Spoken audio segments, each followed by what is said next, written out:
Musical Talk, the UK's independent musical theatre podcast. And in today's episode, we talk to the producer and director of the new production of the cult hit, The Quentin Dentin Show, opening at the Tristan Bates Theatre on the 20th of June.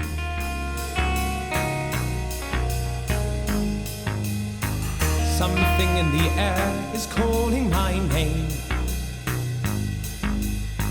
Tells me to prepare a market campaign. My job, I know, perform the show.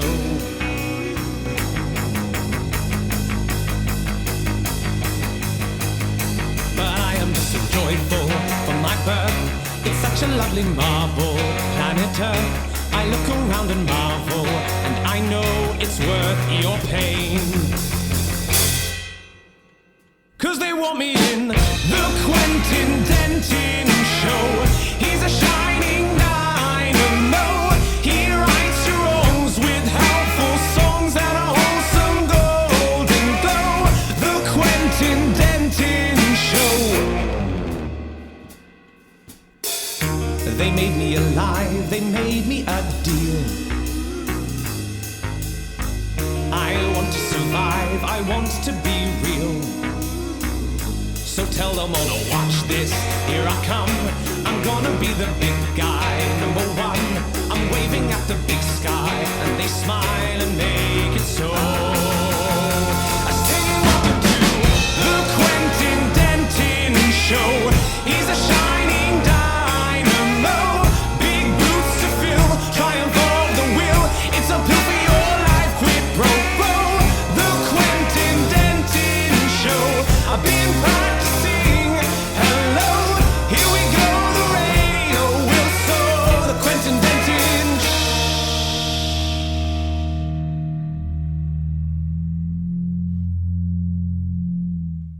So hello, I'm Hannah Elsy and I'm the producer of The Quentin Dentin Show. Hi there, I'm Adam Lenson and I am the director of this new rebooted version of The Quentin Dentin Show at the Tristan Bates Theatre. So what we've got here, if I may say, is the producer and the director. I don't know whether you like to call yourselves midwives or stepfathers or, I'm not looking at gender here particularly, but the relationship between a producer and a director is an interesting one anyway, because you are the foundation stones for any performance, any production. And this is a very interesting production, Quentin Dentin, because it's had various iterations. It's already been successful, but every version that comes along is better and better. Hannah, you've been with it for a while. Adam, you're joining it now. So how does your dynamic work between the two of you? And what can that bring to a show? And what has it brought to this show? By the way, you can discuss, you can show your working, whatever you fancy. I would just maybe start by telling you my run-up to working on this production, which is that I saw the show when it was upstairs at the Arts and had already met Hannah before at the Beam Festival, which was a kind of new musical theatre festival that MMD run. And we all know MMD, yeah.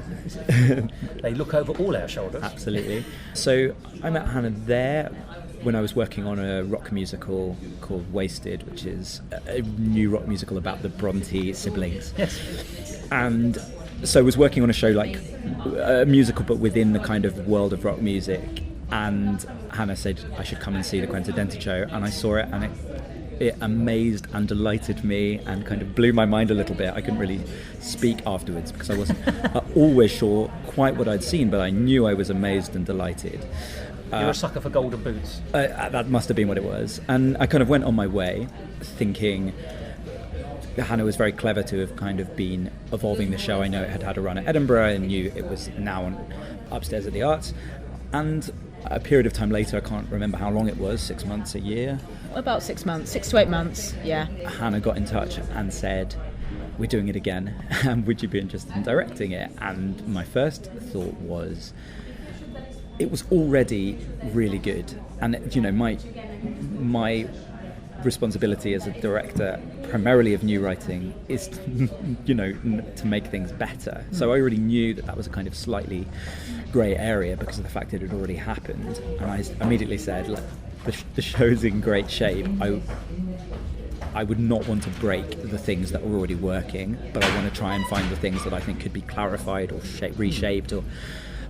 You can bring focus, perhaps, in one or two areas. Absolutely, Yeah. and sort of the focus of being a bit of an outsider coming in and going, well, this is how I relate to it without the sort of the baggage of having been there from the beginning. On the same token, you're less experienced and less knowledgeable about it in a lot of ways. So I said all of that to Hannah. She said that she still wanted me around, and that's why I'm here, and I'm very excited. But obviously, I'm the kind of the newbie that's trying to bring a fresh pair of eyes to something, but also deferring in many ways to the experience of the team that have got it this far. Well, you're bringing something to the table, but the table is already fairly solid, isn't it? I mean, that's what you said. Which is a nice experience, because you kind of know, hopefully, that you're there to add to something that's already shown itself to be self-supporting, to carry on with the table. So you're not saving a show, you're buffing it, I suppose. Yes. Yeah, it's all about Mr. Sheen in the end, isn't it? It's about a good polish. And they always say that new musicals aren't the old phrase, they aren't written, they're rewritten, and that sense of iteration in musical theatre is extremely important. I think that you keep doing a show and you keep improving it, and I just think that's something Hannah is so brilliant and tenacious about, which is that rather than just make a load of tiny little bits of fluff that then blow away, it's going, I want a product and I want to continue to make it better and better and take it to new audiences. Which is indeed, yes. What we're doing. So it's not ephemeral, is it? This is now a piece of art to last. But yes, art. Yeah. So Hannah, what did you see in Adam? Because So you saw Wasted, I guess. I kind of semi-worked on Wasted. I came into a couple of rehearsals and did some assisting with the production, and I went to the West Yorkshire Playhouse in Leeds when it was on, and I just remember the show being so big, and it was the full Bronte. It was the full Bronte. I'm sorry. You're like, yes. Love a pun. Yes. You're in for a happy half hour. The show only had 4 performers in it, and the stage at the West Yorkshire Playhouse, it was a main stage show, and the stage was so huge. And Adam did like the most amazing job of making something that was a very like internal and psychological musical about their lives and their traumas. It was just big and spectacular. The whole thing was like a big epic rock and roll scream, and I just was thinking, well, if Adam can do that, then he can do this. And I also saw See What I Want to See, which was before we knew each other. I went to go and see your production, See What I Want to See, at the German Street Theatre, and the detail of direction in that show was extraordinary. Like, I'd never seen See What I Want to See before, and I just like went away and bought the soundtrack immediately. Like, it was he did such an extraordinary job of leveling all of the actors' emotions at the right moments, so that I, as an audience member, were like with all of them at the same time. And this is, I think one of the ways Quentin can and will grow for this Tristan Bates production is having the emotional levels really added in, which is, the show, it's a very performative show. It's all about performance, but something that we've lacked to this point, because we haven't had someone specific thinking about it, is making sure it's really emotionally fine-tuned. And I think Adam's the perfect person to bring that, because that's what you're great at. I want to ask a question. Emotional is what you've said. I'm hearing psychological. Is there a difference? Do you reckon? I'm hearing psychological dissection, forensic. And even though, forgive me, when I say this, I mean it in the best possible way. The Brontes are a family we know about creatively, but had their problems. Quentin is a little bit, and I don't mean this in any negative way, it's a bit more comic booky or cartoony in that sense, but it doesn't make it any less emotional and or psychological, or so it seems to be. In fact, so much of it is about a reaction to psychological therapy and things like that in the past. That's certainly fed into it, it seems to me, culturally and contextually. When you read it or when you saw it, what did you think? Actually, there is some things here I can grapple with and wrestle with. There is real emotional or psychological.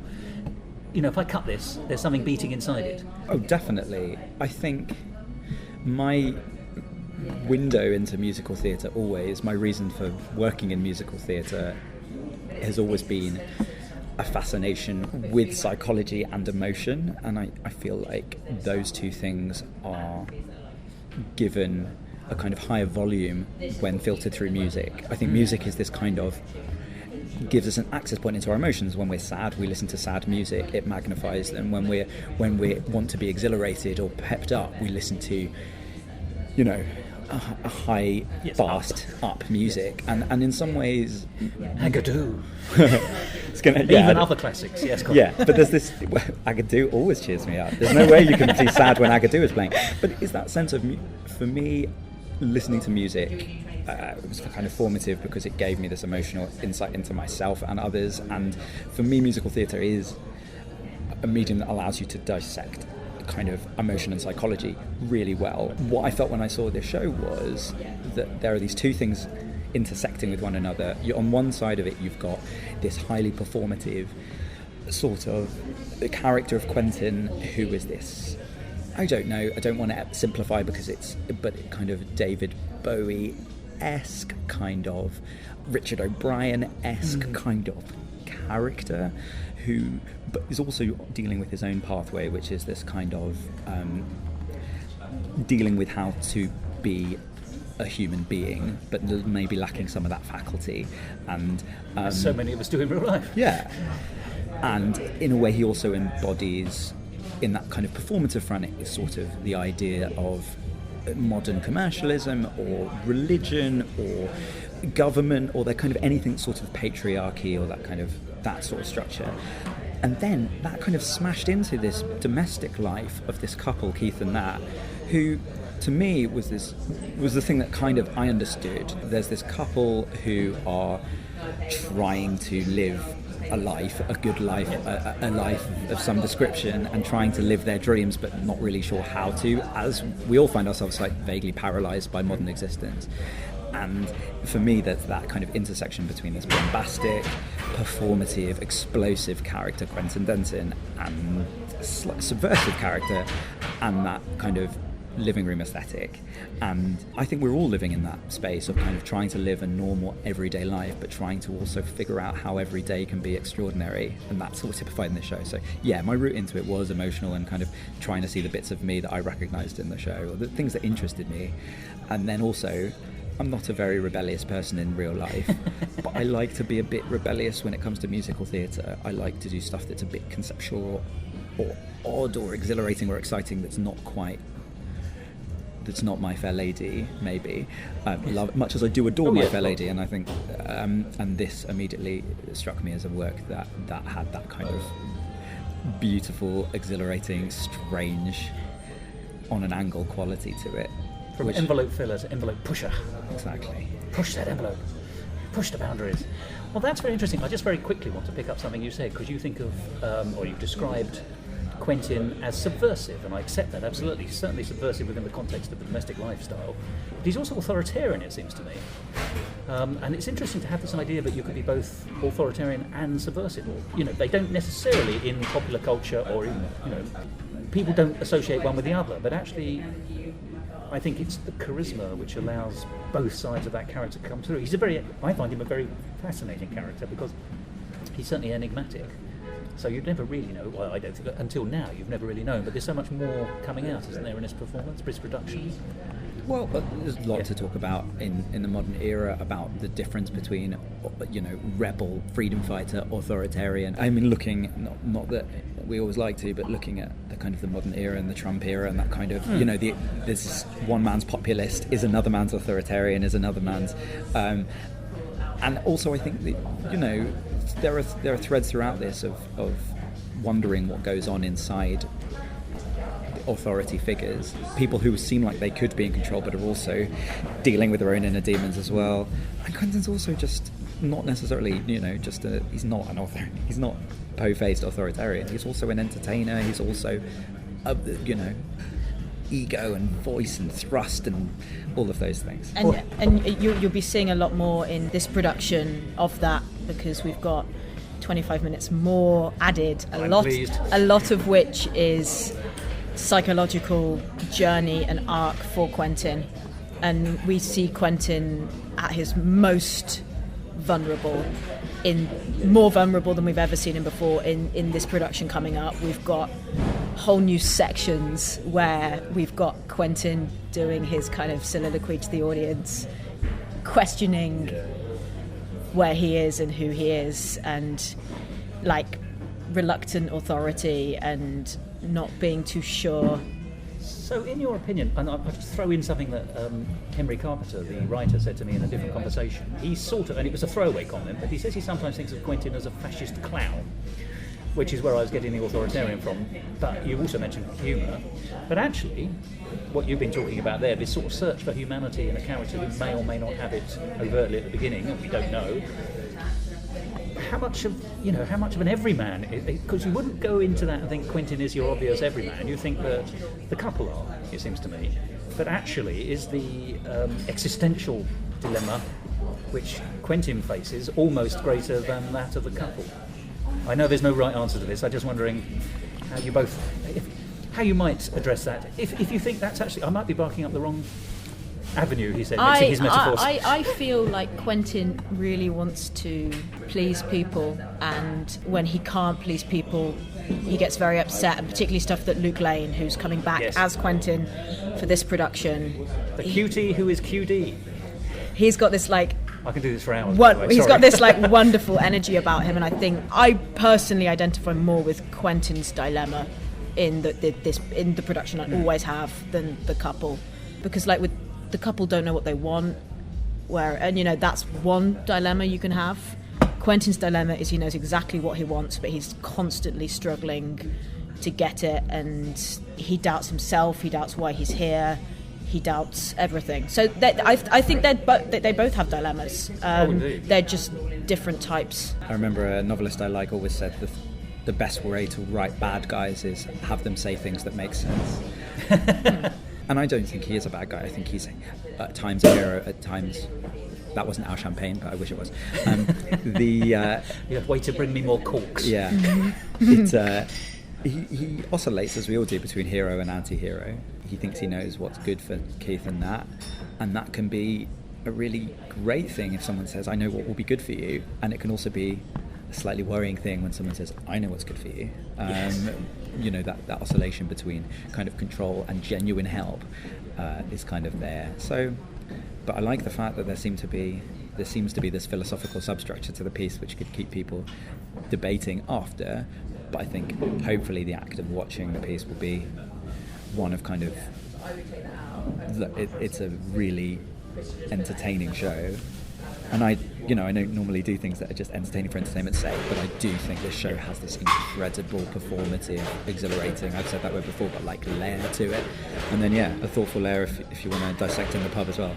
And also just to add on to Hannah was saying about new material is that it's moved from a one-act piece to a two-act piece, so the expansion, the transformation continues. Question. Now, you mentioned it was at the Tristan Bates Theatre. Just tell us again where it is and the dates. So it's at the Tristan Bates Theatre, which is in the West End of London. It is. And it is playing from the 20th of June all the way through to the 29th of July.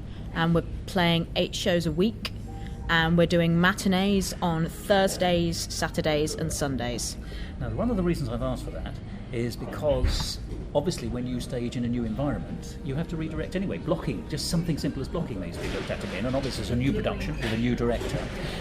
And there's also been a history of, there's a lot of movement in the piece, isn't there? I mean, there are actually, or have been historically, sort of non-speaking characters, so sort of the friends, the two usually synchronised dancing ladies, I want to call them, if that's at all the right way of describing them. They are definitely synchronised dancing ladies in boiler suits, yes. But there's been a strong choreographic feel, by which I meant historically it's been directed in a way that movement has been such an important part of what we see. Is that something that comes easily to you, Adam? Or are you now looking to focus on slightly different aspects of that? I'm just wondering that, I suppose what I'm saying is, what are the challenges thrown up by a new venue, the Tristan Bates, and a new development where movement has been so important? Is that still so important, or is it psychology? Well, brilliantly, the director and choreographer of the last iteration, Upstairs of the Arts, is is working alongside me. So that again is the. So you can tap into some past. Oh, like yes. As I said, I don't want to break anything that already worked. It's about augmenting. So I enjoy musical staging myself. I'm not a good dancer, but I've always liked musical staging. When musical staging becomes choreography, I need to be collaborating with someone. But I'm really excited about the fact that the show will.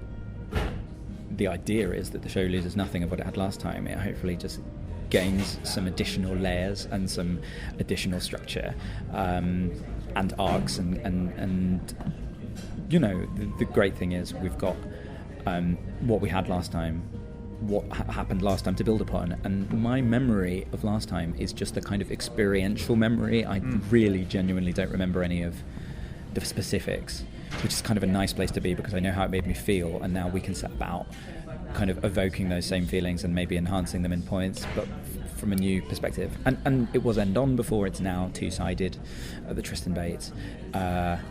We're working with a brilliant new set designer, so yeah, it's just some things will stay the same and some things will change, which I think is a way of iterating rather than changing everything. Well, I love the fact that everything you're saying now, you're talking about sensory experience as well, aren't you? How it makes you feel and the movement and all that. That's why I like musicals, because of the way they make me feel. Because I think that they make you think, but there's this kind of visceral the part that maybe gets to you before your brain can consciously process it, and I think there are all of those other levels that musical theatre works on. The plays don't always have the benefit of being able to work on, whether that's physical or from audio perspective, or yeah. I feel that some plays do. The really good ones. It's true. I'm being reductive. No. But this is interesting. Reductive. Yeah, we, like the really good ones, the really good plays do. But I feel it's easier to get. I remember once you described it, Adam, which I have kind of taken on board because I like it, as like this feeling you get in the top of the centre of your head when you're so connected with what's going on stage. You're just kind of, it's like a moment where you're like happy and you're sad at the same time, and it's like in the top of your head there, and it kind of tingles and you're like, ugh. And that, I think you can get that more in musicals because music's just so evocative. Yeah, that's kind of like, how would I describe that? It's kind of like sensory, I don't mean sensory overload, but it's almost like a neuro overload, where there's just a number of things simultaneously happening, all kind of achieving the same outcome, but they're kind of through a different route. So your brain is kind of going through all these different routes at the same time, and they're kind of in tension with one another, but also working together. I'm making you happy for 4 different reasons simultaneously. Exactly. Yeah. And that's why I think people find the Quentin Dentin Show addictive. I have, by the way. Because, and you know, yeah, that's great, and you're not the only one as well. People keep on coming back, which is why I keep on doing it, because people constantly want to be seeing it, so I'll be putting it on. But because it has the capacity to overload people, and it's like it's an experience. You know, I've seen the show, like I've watched pretty much every single iteration of the show ever, from its very beginning at the Rag Factory, and I still don't get tired watching it, and I've seen it all the time, and there's some kind of emotional tone it has that you can't find in anything else, or at least I haven't found it in anything else yet, and that's why I think people find it addictive. It's funny because it's also got that little, because we should never forget that it's not just a musical, it's a comedy. It's very funny, or it's always been very funny to me, but it's that funny that's just slightly tinged with cruelty. I don't mean it's difficult to say the nice side of cruelty, but what I mean is there's an edge to the comedy, or there's something desperation. There's a comedy of desperation in it as well. The emotional temperature and attitude and tone changes throughout. It seems to me. Yeah, it's funny, but the stakes are high. Yes, that's a nice way of putting it. I think that sometimes you see comedy and everything is very. Nothing matters a great deal, but the fluff exactly. But this isn't. No, this matters a great deal. It matters to the entire lives of these central sort of domestic characters, Keith and Nat, and to the kind of sort of more universal, more metaphysical reality of Quentin and friends. There's this, and there's an implication as an audience member that, you know, you're enjoying it, but there's also some implication of the fact that you're enjoying it. So it's a complicated humour, which hopefully it's just again contributes hopefully to what Hannah was saying about saying the reason people come back to it is that there's just this sense of it being something that needs more experience to digest fully. you know. Yes. Well, it's like an enormous meal. You really enjoy it, but then you want more. Or it seems to me, well, you can't finish it, so you have it again, so you have a second bite. Maybe that's a better way of putting it. But I keep coming back. I know that I'm going to come and see it at least twice in this London one. Fantastic. Partly because I know I want to watch it again, reabsorb it, find out what's new, find out how I need to digest it, then do so, come back and go, now I'm going to watch it again and see if I was right. But it has been it's like a Fabergé egg. I use this occasionally, but you know, it's an idea that you take off one level, which it's beautiful, but there's another beautiful layer inside, and then you sometimes pull that away and there's more inside. It's an intricate, clever thing. I love the Quentin Dentin Show. I think it's great, but I think it's not just an emotional response for me in the sense that I like it. I like it because it has a number of different facets. It's psychologically interesting, it's emotionally pulling, it's funny, it's musically excellent. But then again, I feel I'm reviewing it.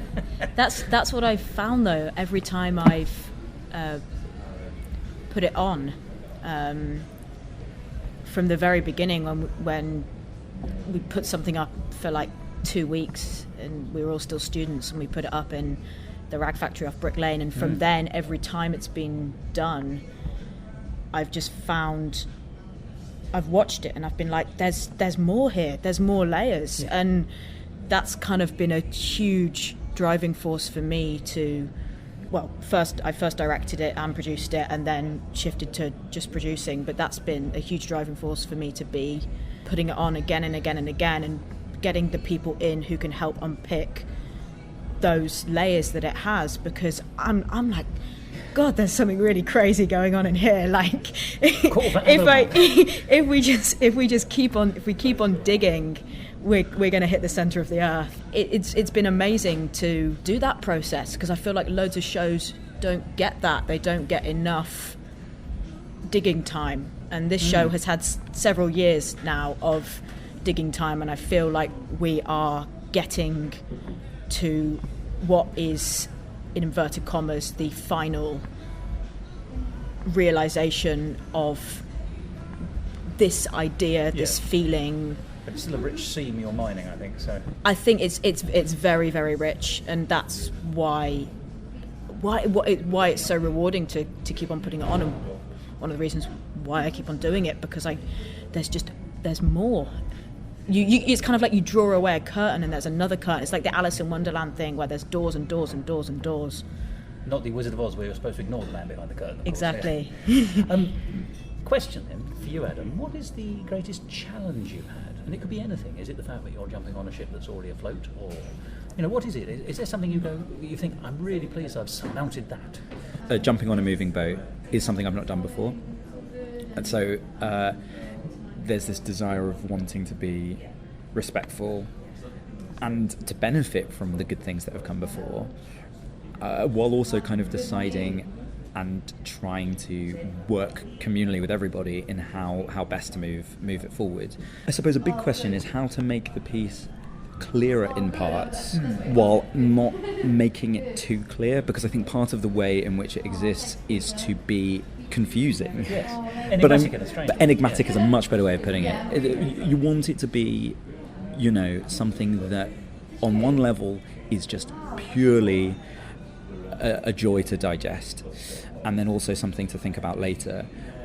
Whereas, so certain of my kind of conversations with Henry and Hannah have been about things that I remember thinking could be drilled into a little bit more, or be made clearer, or could be kind of recalibrated. But it's that sense of going, I don't want to make it less enigmatic, but I do want to make the experience of watching it maybe a less... I find this with all new musicals, so this isn't specific to Quentin Dentin, but you want to take the moments where an audience are begging questions or are jolted out. You want to take away any opportunity for them to ask a question that they're not supposed to ask. You want the piece to feel an intentional experience, even if that's intentionally enigmatic or intentional. Yeah. So this answer might have gone slightly around in circles, but it's about how to ensure that our intentions are correct, and that we're taking the audience down the path that we want to in the clearest way possible without necessarily making the piece itself clear. Yes, no, I do understand exactly what you're saying there, because obviously in a strange way you don't want to unravel the mystery. I mean, just taking it a simple way. I mean, like, once the mystery's unraveled, people will stop coming back, so you're not allowed to do that. Not allowed. So there's not going to be a sheet at the end saying, here's what happened to them all afterwards. I mean, like they do in every film. Yeah, it absolutely should be something to be decoded and deciphered, as well as something to be enjoyed. And the show always exists in that place. But then there are certain things that I've just been honest about going, I didn't understand that when I watched it, and I could do with understanding it and deciding, along with Hannah and Henry and the others, about things that should be understandable and that I just missed, or things that we don't want them to be. But I'm making the sound so the show sound more enigmatic than it is. I think it's just a piece. Well, it's highly engaging. I don't think we should ever, enigma does not stop engagement. It's accessible, it's engaging. Definitely. I mean, I don't keep coming back because I don't understand it. I keep coming back because I love understanding it, and I love understanding it more. There's just more to it, That's true. And I know that this is what I love on the surface of it is that this is an incredibly accessible show.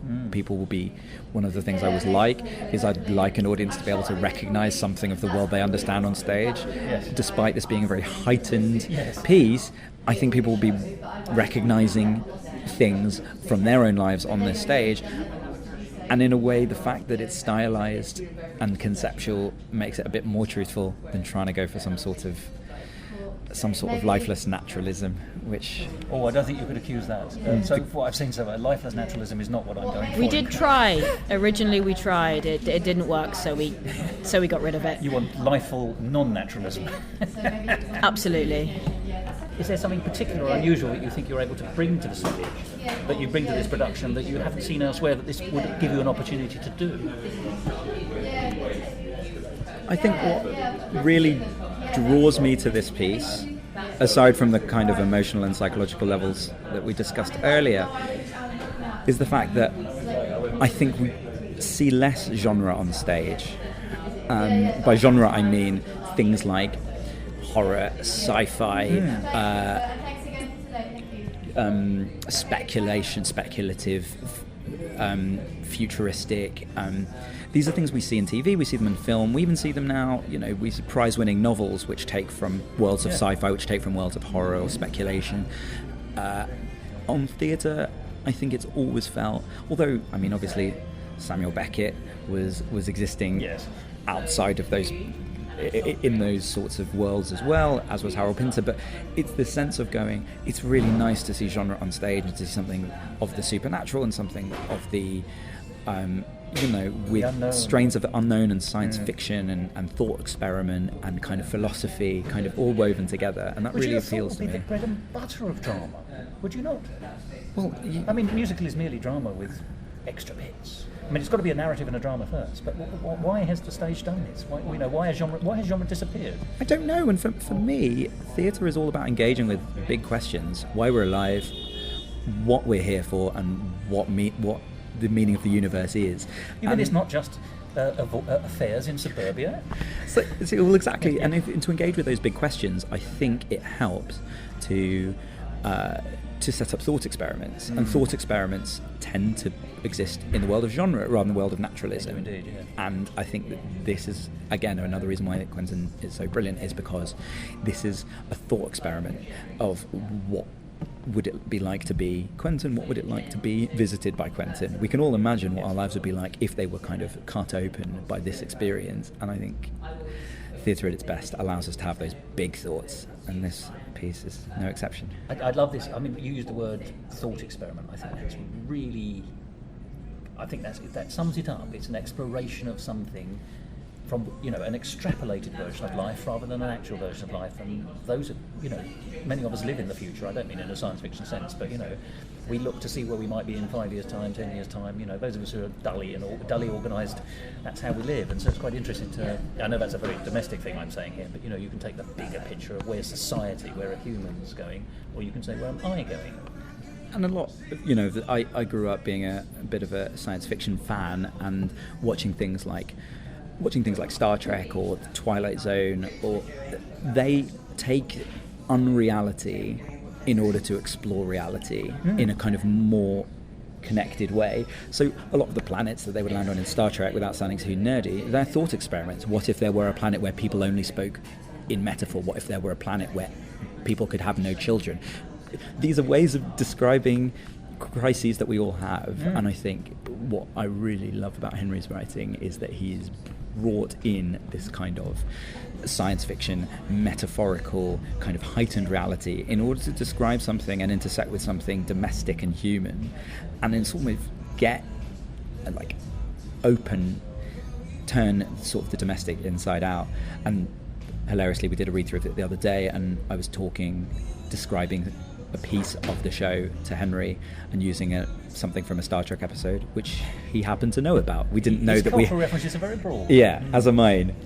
So, as in, I love high culture, I love low culture, and for me, theatre should be a kind of mashup of all of those things. It should be accessible. It should also be thought-provoking. So, yeah. And the thing, I not necessarily need to say, but I do think developing musicals is hard, and what Hannah is doing is pretty wonderful and kind of pioneering as well, because I think so often it's like, oh well, let's just put it up and hope that someone will drag it to the next level, and if they don't, oh well, I'll go back home. This is something that I see a lot of. People invite me to come to my workshop reading of my show, and they're there, we're in a room, and they're like, so, hello industry, what do you think of this? And I'm like, why are you asking for somebody else's approval to take your work forward? You need to, if you want it to go forward, you need to do that yourself. The industry is you. I mean, I'm like, you're your own industry, so make use of it. And I feel like, in this country in particular, as opposed to America, there's a lot of people waiting for somebody else's approval to get their musical on, and that's just not something I like.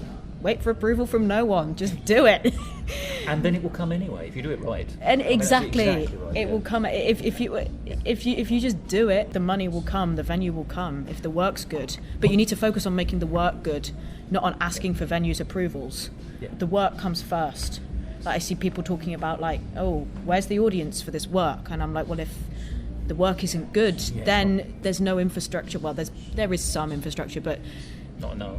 Infrastructure in this country to develop new musicals is so poor as opposed to developing plays, because there's so many, like the Royal Court, the National Theatre, they have these playwright schemes, and we as a nation are proud of our straight writing heritage. It all goes all back to Shakespeare, and but people forget you have music. People forget. I just think because the infrastructure is so poor, you can't develop a musical how you would develop a straight play, where you can just write your straight play and send it to the Royal Court or wherever, and they're like, oh, we don't like this play, but come on our writers program.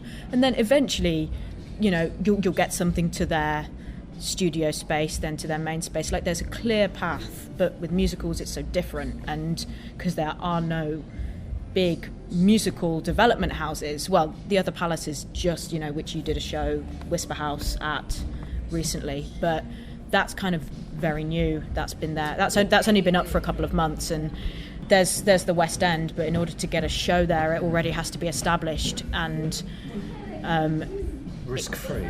Because it needs to be risk-free because it's so expensive. So we want to see risk-free again. Oh yeah, so there's the other palace, which is the new musical theatre development house that it's the old St James Theatre. Andrew Lloyd Webber's just bought it, and he's employed producer Paul Taylor Mills to produce it and general manage the space. So that's brand new, but that's still it's still a new car. People. Oh, indeed, yeah. People are still shining it. Does it run? Does it have an engine? Yes. We don't know yet. It's a good idea, though. It's fantastic. It's a great idea, but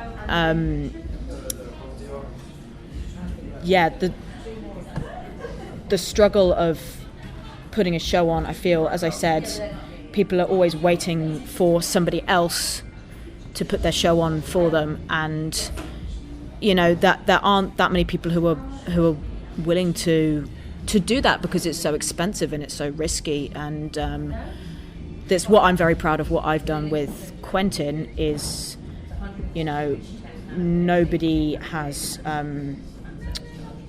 I haven't had to wait for anybody else's approval to get it to this point, and I'm immensely proud of.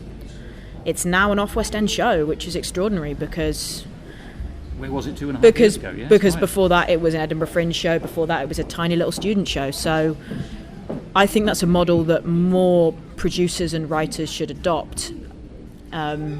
You've got to put the effort in to get something out. And you absolutely. I mean, I remember when you and I first met, which was in Edinburgh, and I was immediately struck by how strong a personality you were, because I was just idly watching Henry doing his gig on the street, if you remember rightly, on one of those mini stages, and it was wonderful, because I'd seen the show, and I was delighted to be hearing the songs again. Had you already seen the show by that point? Yes, absolutely. I didn't realise that. Of course you did, because you gave me your star rating. You Yes, gave that's right. you gave us like our first decent review. Oh, well, I loved it. You were like 4 stars, great show. I was like, thank you, Thos. You struck me immediately as someone who knew what she wanted. Forgive me, you were... because it's tough, isn't it? Because you've got to be quite... When I say tough or firm, I mean you've just got to... You can't afford to faff around. You've got to cut to the straight of what you want and how you want it to develop. Obviously in a collaborative environment. But there is no room for too much shilly-shallying, too much over-fluffing or... when I use the word diplomacy, I mean sometimes diplomacy is used not to allow engagement, but actually to avoid saying to somebody you're not up to it or whatever. You, I think, have all the skills that are required to be effective while staying personable. I'm not underselling you there, I hope, am I? I hope. What I'm saying is I hope so. You're not a I hope so. You're not a it dragon. takes time to Yeah. be personable. Yeah. That's what's hard. No, but you were friendly to me from the start. Yeah, but absolutely. you were businesslike. Is Yeah, the word I'm looking for. And you've been talking about that in spades. You're not prepared to muck around because other people pussyfoot. You're going to do it profoundly. You're actually you're a remarkable person, if I may say. I Thank think you. the best possible Thank way. you. I wish there were a few more like you around, if I may say as well. A few more Quentins might be nice too. It's until I kind of having met Adam, and Adam's directed a lot of new musicals, and he knows the circuit and the scene in London better than I do. But talent spotting is as much part of your job as everything else, isn't it? But until I met Adam and started to go to these kind of conferences with Musical Theatre Network, and I didn't get involved in this stuff until about a year ago. And before, even for a couple of years before that, I've been iterating and developing Quentin and working with Henry on listening to his stuff and chatting to him and talking about his writing and all that kind of stuff. And I didn't realise until I kind of poked my head above the wall and was like, oh, so what's everybody else doing?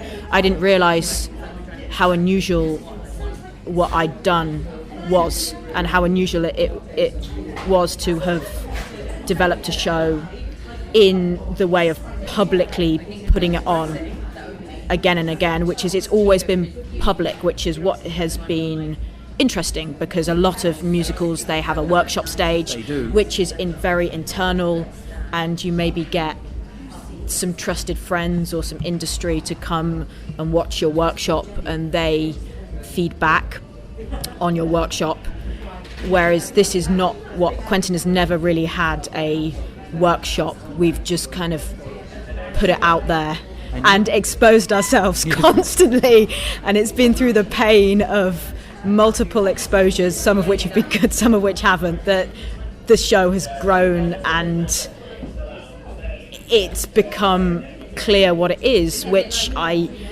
hesitate to say now, but it's a commercial musical, which it took some time for me and Henry to work out what it was.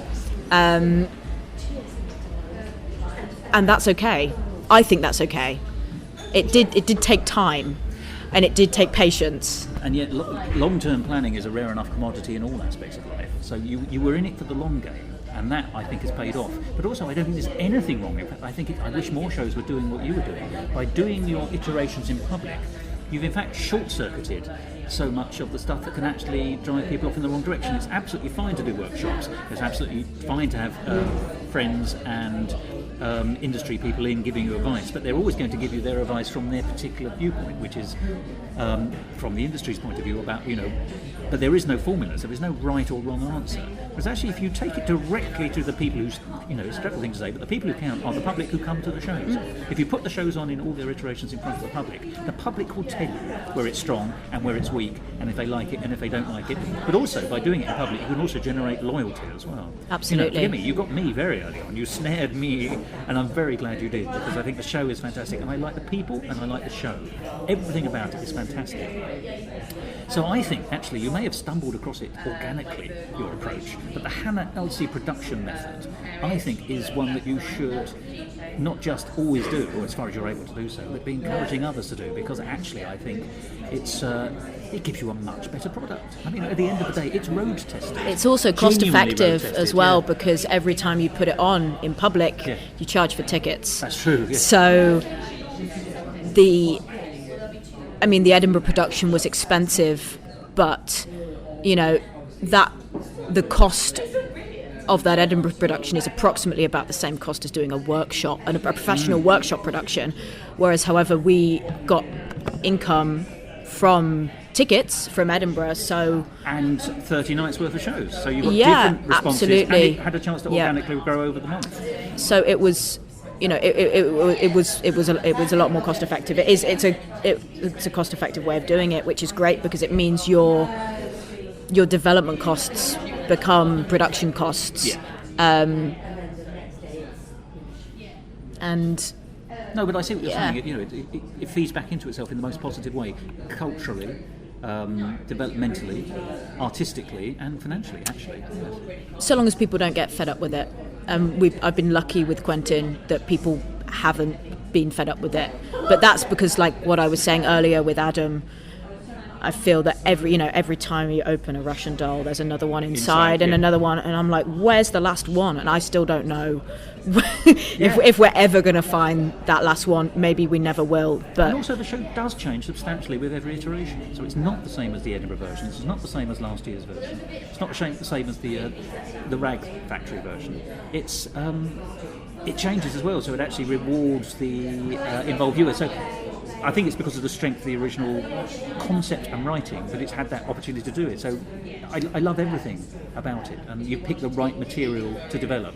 And I know in a conversation we had off the record, another show that we've spoken about already this year, you're thinking about how it might be developed in a similar way. I'm not going to say anything about that, but I know that is something that you do. You think about things in a developmental way. It's very refreshing. You're not just a producer in terms of, I've got to book a venue, I've got to get the programmes made up, I've got to find the money. You're almost... I do have to do all of those things as well. Well, of course, yeah, but that, and that is the bread and butter of it. But you love the theatre, and it's not. It's about quality, though. Like I get. So my background is in performing. When I was a young person, I did a lot of performing. I performed in many shows of varying qualities, and when you've kind of done that for a very long time and you've been watching shows from a very young age, which I have been, you just get bored with the bad stuff and you stop being bothered seeing the bad stuff, because I'm thinking I would probably rather be at home Your filter starts working. Eating my chicken dinner than watching this rubbish. And for me, I just want to create quality because that's what excites me. But you also know that quality doesn't come immediately. No, it's about developing. Absolutely, it. Absolutely. Yeah. And you don't say I'm going to invent the car and expect to get a Rolls Royce at the beginning, do you? I mean, if you're working with clever people like I am, like Adam and Henry and Caldi, who's our choreographer, and I mean, everybody in the team is so clever, and a lot of the output they will send over to me as a first draft is already great, but it's never perfect, and it's all about like then my feedback to that. How is it then just going to tweak that certain bit, or so it's something that I think is of the highest possible quality, and that's for me in the future, that's what I just want to make. You're a producer with dramaturging skills. Absolutely, yeah. And I want to be known for making absolutely high quality, brilliant productions of not just musicals, just shows, because I'm just not bothered. Like, if I'm thinking, if I don't want to watch it, I wouldn't want to put it on, and why would I subject other people to something that I don't think's good? So I have to believe in it. I mean, I'm saying this now, and I'm young and naive. In 20 years, in 20 years' time, I'll be putting any old crap on the stage. But like, I can see it. Hannah Elsie's Affairs in Suburbia 2. Exactly. Yeah. So, one of your most recent decisions as a producer, however, bringing it back to this production, is to pick the Tristan Bates Theatre. It's a great venue, nice and central. Were you looking for something particular in the venue? Is that why you picked it? And remind us, by the way, again, how where it is. The details of how to get to see it. So the Tristan Bates it's right in the centre of town. It's opposite the Palace Theatre, which is where Harry Potter and the Cursed Child Parts 1 and 2... Where Les Mis used to be. ...are on. And Spamalot was on there as well. And if you go back to 1891, it was where Sir Arthur Sullivan's first and only proper opera, Ivanhoe, was performed, before it became a musical in the late 1890s, because they didn't have another opera to put in afterwards. Anyway, just boring fact about the Palace. So what did they add in to make it a musical? Did they add it? Well, no, just they started getting variety artists. Can you imagine, it's like the Palladium now. You think of the Palladium as still having variety in it. The Palace, which is the grandest, most august of venues, I think. It's Hogwarts now. Yes, of course, at the moment, yes. Well, it needs the seats, doesn't it? But the idea that they simply couldn't find another opera to go in, so they turned it into a music hall. And, you think sorry, I thought you said musical. Oh, I'm so sorry. No, a music hall. A music hall. Yeah, exactly. Oh, cool. We're talking, Mari Lloyd type of thing. Unbelievable. Anyway, sorry, it's got a great history. Yeah, I mean, the Palace is fantastic. So everyone knows where that is. So over the road, more or less. Over the road from the Palace, where Harry Potter and the Cursed Child Parts 1 and 2 is on, over the road from that is the Tristan Bates Theatre, which is a small studio theatre attached to the Actors Centre. The nearest tube is Leicester Square on the Northern Line, and we are running there from the Tottenham Court Road is also equidistant on the Central Line. Tottenham Court Road is equidistant. And the Northern, yep. So we're running there from the 20th of June all the way through to the 29th of July. And to talk about, going back to your question, Thos, as to why the Tristan Bates of all venues, my main criteria when looking at venues for this production was run length. So the length of time that we were going to be able to put the show on for. And which is a good lengthy run, actually. Plenty of opportunity to see it. We're running it for 6 weeks, and we're going to be doing 8 shows a week, which is a lot of shows, and it's a long time for an off-West End show to be running. And for a venue of the scale of the Tristan Bates, which is about 80 seats, it's relatively unusual, I feel, in London to find a venue that will accommodate a show for such a long period of time. So theatres of equivalent sizes, like the Little in the Southwark Playhouse or the Finborough, they tend to only programme runs of up to 4 weeks. And I feel one of the disadvantages of doing a shorter run length is you'll get your press in at the end of your first week. By the time the reviews come out in the middle of the second week, you're halfway off. Yeah. You're halfway there. And if the reviews are fantastic, then that limits the number of ticket sales, because by the time everybody reads the review and gets their lives round to clicking on book now online, you've only got 2 weeks left and people's lives are busy. So 6 weeks is great because it gives us more ticket sales, basically, more potential ticket sales. It's also in that lovely run up to the Edinburgh Fringe, isn't it? In the sense of, it's a good warm up for anyone who might be thinking of going to see shows up in Edinburgh. In that sense, I like seeing absolutely what should I call it? the non-stilted, the non-conservative West End theatre shows. I like seeing Fringe and the innovative stuff, the stuff that's got the power, the stuff that's got excitement still attached to it.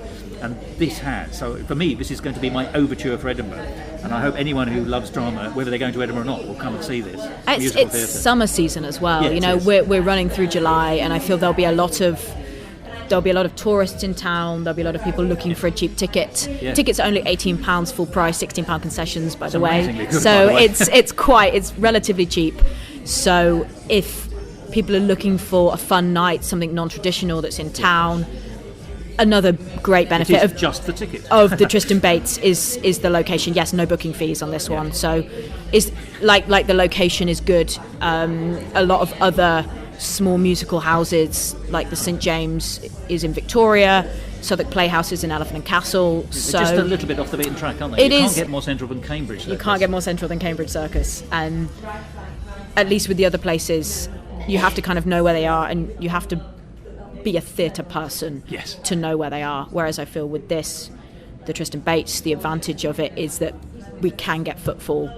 Can I also, this is such a silly thing to say, but one of the other things I like about the Tristan Bates Theatre is the seats are so comfortable and you get perfect views from every single one of them. I love it as a theatre, I genuinely do, and I've seen many happy shows there. So yeah, the sight lines are good. We're going to be putting seats on two sides rather than just one side.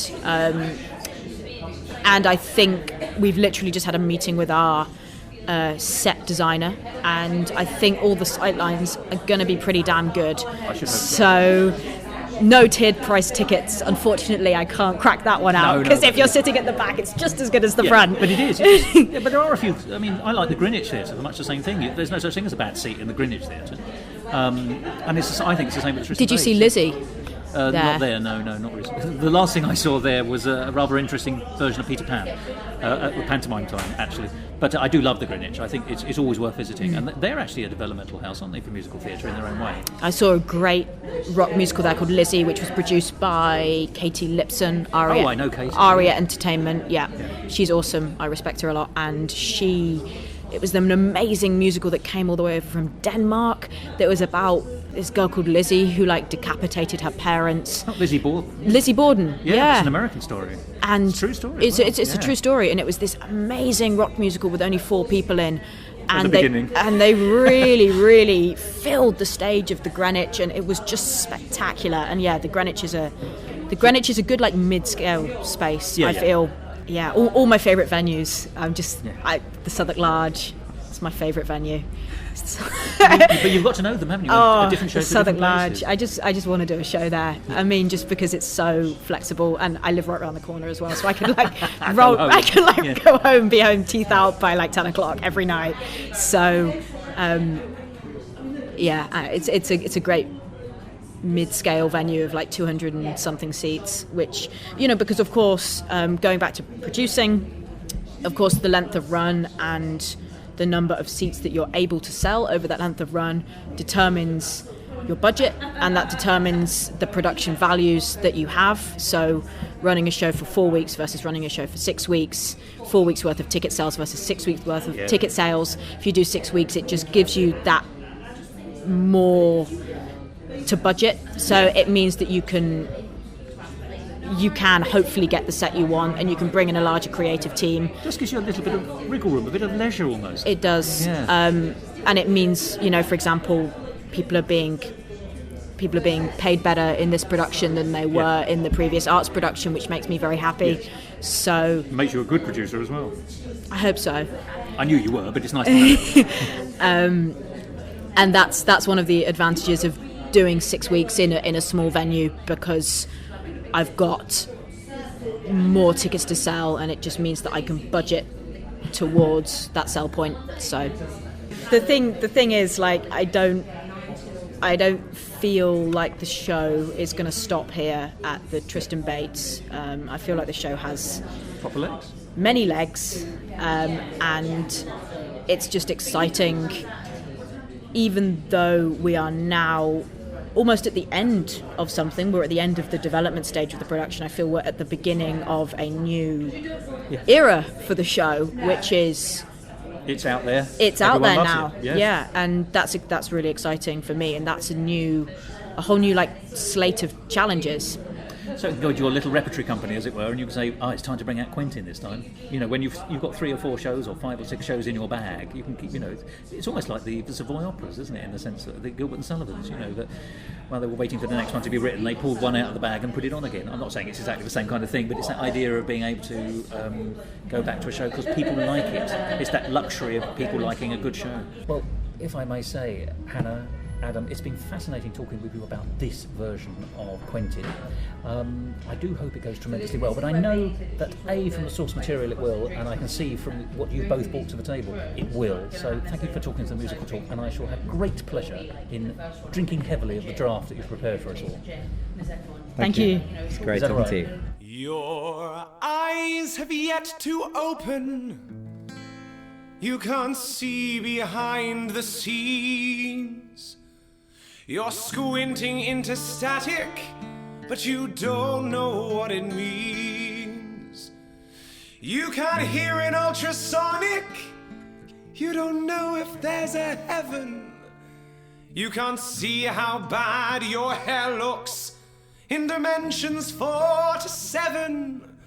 And you'll never know the systems in the fragment of existence you perceive. So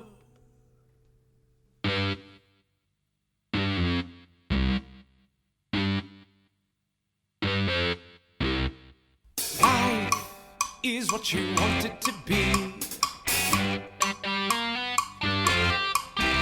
With a smile and denial, you control what you see. Always follow your ambition. Keeping busy is your mission. Clap and cheer at the magician, but don't ask what's up his sleeve, and life can be whatever you believe.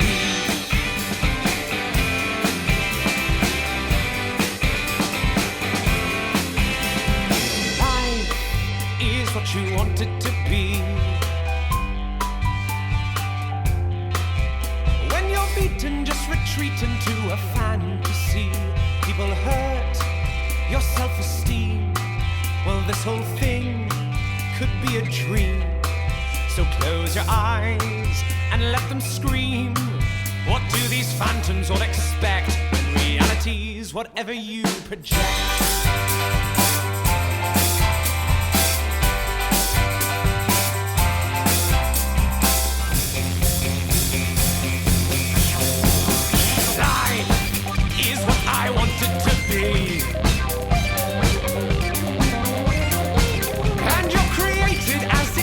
By society. So remember, in conclusion, your consent is an illusion. The extent to which you're choosing who you are is nullified when reality is whatever I decide. Oh yeah. Oh yeah.